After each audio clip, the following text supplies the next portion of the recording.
So hey guys welcome back to our new video. So this side Zayed IGL and ये भी एक screams का ही POV होने वाला है आईजीएल का।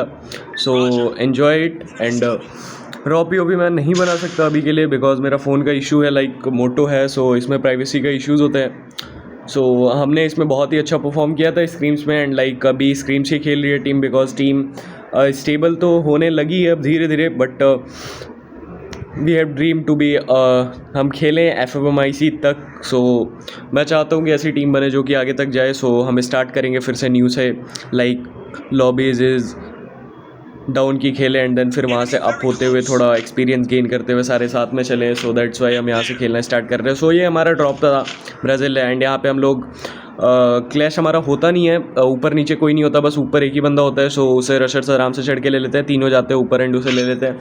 देन फिर यहाँ पे हम अपनी लूट वूट कंप्लीट करते हैं। Need equipment. Head there. Head there. Need equipment. Resources here. Thanks. Need equipment. Head there. Need equipment. Resources here. Thanks. I need equipment boost. Resources here. Mission high quality.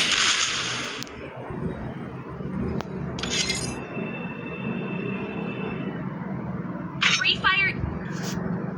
और देन फिर हम लोग यहाँ पे लूट कर रहे होते हैं एंड देन फिर अचानक से यहाँ पे आगे से टीम आ जाती है। मैंने डायनोज भी यूज़ करवा दिया था एंड वो ग्लिच है गाइस, पता नहीं है फ़ोन का क्या इशू है, बट मेरे को नहीं पता, बट फ़ोन चेंज करेंगे बहुत ही जल्दी। एंड देन फिर यहाँ पे मैं लूट कंप्लीट ही कर रहा होता हूँ अपना, क्योंकि क्लैश नहीं होता। सो फर्स्ट मैच हमारा अच्छा गया था, अच्छा खासा ही गया था 28 पॉइंट्स का। सो हमने सेकंड गेम सोचा था कि आराम से ज़्यादा भागेंगे नहीं, आराम से लूट वूट करेंगे। और देन फिर मैं बोलता हूँ कि आ जाओ एक क्लैश के लिए, एक फाइट के लिए चलते हैं, ताकि हमारे पास कुछ 8-9 किल हो जाएं स्टार्टिंग में। क्योंकि अगर आप सेंट्रल साइड जा रहे हो तो फिर आपको किल्स मिल नहीं है, क्योंकि उधर वाली टीम आएगी और यहाँ पे अचानक से बंदे मेरे पे फायर देते हैं, बट स्नाइपर नॉक ले लेता है उन्हें एंड देन फिर मैं आगे जाता हूँ। बट मेरे को तब तक पता चलता है कि पीछे से पूरी पूरी टीम आ चुकी है एंड वो लोग मेरे को ले भी लेते हैं। मैं यहाँ पे ग्लू भी डालता हूँ, बट यहाँ पे मैं नॉक खा जाता हूँ। इधर से वो चढ़ेगा, देन फिर मैं नॉक खा जाऊँगा, बट बहुत ही अच्छे तरीके से रशर्स इस फाइट को निकाल लेते हैं और रशर्स यहाँ पे आते हैं। देन फिर मैं बोल देता हूँ कि आगे आ जाओ, रशर्स ईजी बचा लेंगे। एंड वहाँ पे गॉब भी देता रहता है पीछे से, गॉब्लिन जो हमारा कि स्नाइपर है वो पीछे से देता है। देन फ्लैश फ्रीज देते हैं एंड यहाँ पे हम बहुत ही अच्छे तरीके से फाइट को एग्जीक्यूट करते हैं एंड सिंजो हमारा सेकेंडरी होता है। Thanks. एक ही बंदा बचता है जो कि भाग जाता है, सो हम उसे चेज़ करने के लिए नहीं जाते। एंड देन फिर यहाँ पे एक बंदा आगे में अकेला रखा होता है, सो उसे भी हम लोग जाके तुरंत लेते हैं उसे। Spot. Need equipment. Enemy spotted a wall. Enemy Vishu थोड़ा आगे चला जाता है, वो उसकी गलती थी, but it's okay. Over aggressive हो गया था, विदाउट सेकंड के पहले ही कूद गया, बट और उसके बाद फिर हमें ऐसे ईजीली ले लेते हैं। यहाँ पे हमें एक्स्ट्रा के 2 किल्स मिल जाते हैं। ये बंदे आए थे थर्ड पार्टी के लिए एंड लाइक इनके 2 बंदे पता नहीं कहाँ थे। सो यहाँ पे हम इस फाइट ये सरप्राइज़ अटैक को भी हम बहुत ही ईजिली डोमिनेट कर देते हैं एंड देन फिर यहाँ से हमारी लूट वूट कंप्लीट होती है। देन फिर बोलता हूँ कि हमारे पास 2 बोल्ट है। सो गाइस हम एक काम करते हैं, एक खुले वाली फाइट को एग्जीक्यूट करने के लिए चलते हैं, क्योंकि आर्सेनल खुल चुका था। सो मैंने ये सोचा था कि एक खुले वाली फाइट को एग्जीक्यूट करने के लिए हम जाएंगे। सॉरी फॉर द, अरे क्या बोलूँ मैं, Free fire India. एक खुले वाली फाइट को हम लोग एग्जीक्यूट करने जाएंगे। सो यहाँ से फिर हम अपनी खुले वाली फाइट को एग्जीक्यूट करने के लिए जाते हैं एंड देन फिर यहाँ से हम लोग सेंट्रल साइड पे निकल जाते हैं, क्योंकि एक हमें खुले की फाइट चाहिए थी जिससे और किल्स मिल जाए हमें, क्योंकि हमारे पास अभी तक सिर्फ 6 ही किल थे।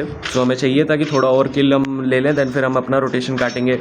सो हम लोग यहाँ पे जाते हैं एंड देन फिर मैं ये प्लान बनाता हूँ कि ये जैसे ही आगे जाएंगे इनको आगे जाने देना, ईजी इनको पहले खुले में बुलाना, क्योंकि स्क्रीम्स में टीम क्या होती है, एग्रेसिव ही होती है एंड खुले में वो ईजिली आ भी जाती है, ज़्यादा सोचती नहीं है।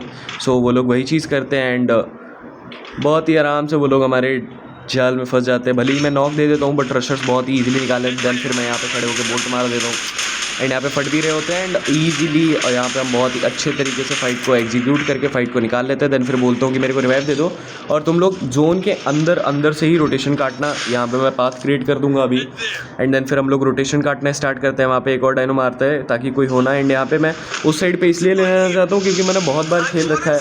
अगर हम लोग इस वाली रिच पे खेलते हैं ना तो कई बार क्या होता है कि इधर से टीम आ जाती है और फिर इधर से भी फायर आने लगता है। सो मैंने ये सोचा था कि नहीं, इस बार हम जोन के बाहर तक वेट करेंगे एंड देन फिर यहाँ पे हम अचानक से जाएंगे बोल्ट का यूज़ करके। सो हमने वही चीज़ को एग्जीक्यूट भी किया और बहुत ही अच्छे तरीके से एग्जीक्यूट किया। हम लोग उधर से जाते हैं, कोई भी नहीं होता। सो मैं भी यहाँ पे आ जाता हूँ एंड अच्छे से लॉन्च पैड एक्सचेंज कर लेते हैं हम। देन फिर यहाँ से लॉन्च पैड यूज़ कर देते हैं और यहाँ पे मेरे से भी एक मिस्टेक हो जाती है कि हम लॉन्च पैड थोड़ा गलत मारते हैं, बट उस मिस्टेक को हम लोग संभाल लेते हैं बहुत ही आराम से। और यहाँ पे भी बोल्ट मार के हम ईजिली फाइट को निकाल लेते हैं बहुत ही अच्छे तरीके से। यहाँ पे वो 70 का फटा एंड देन फिर नेड मारा था मैंने और उसके बाद मैं गया तो मैं टर्नेट तोड़ने का ही ध्यान दे रहा था, बिकॉज टर्नेट गेम में बहुत बड़ा गेम चेंजर साबित हो जाता है।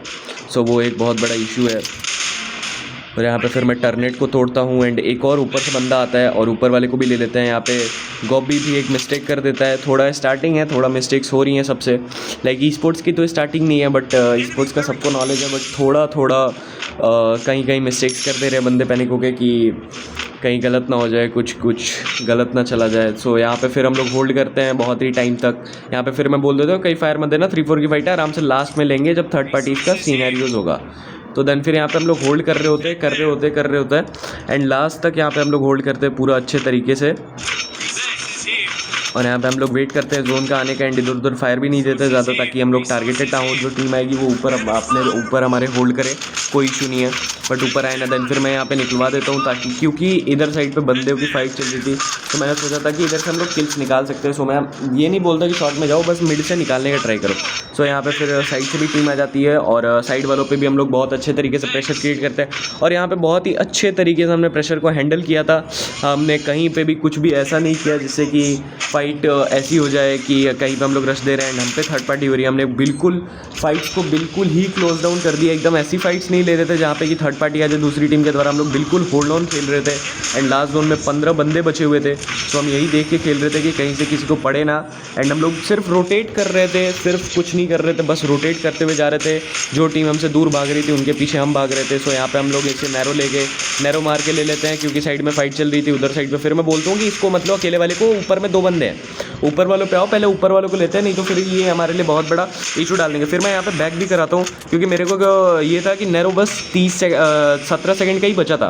सो मैं सोच रहा था नैरो मार के ऑस्कर मार के ईजिली ले लेंगे। सो मैं पीछे खींचता हूँ एंड देन फिर नैरो देता हूँ और उसके बाद फिर हम लोग ईजिली इस चीज़ को एग्जीक्यूट करके इसे भी मार देते हैं एंड देन फिर पीछे मार के ईजिली हम लोग बुया निकाल लेते हैं। Thanks for watching guys and हम फिर मिलेंगे एक रॉ POV के साथ मेरे हिसाब से, बिकॉज फ़ोन बहुत ही जल्दी मैं एक्सचेंज करने वाला हूँ बिकॉज मेरे को बहुत ज़्यादा इश्यूज़ हो रहे हैं रॉ POVs में। तो thanks up guys, bye bye.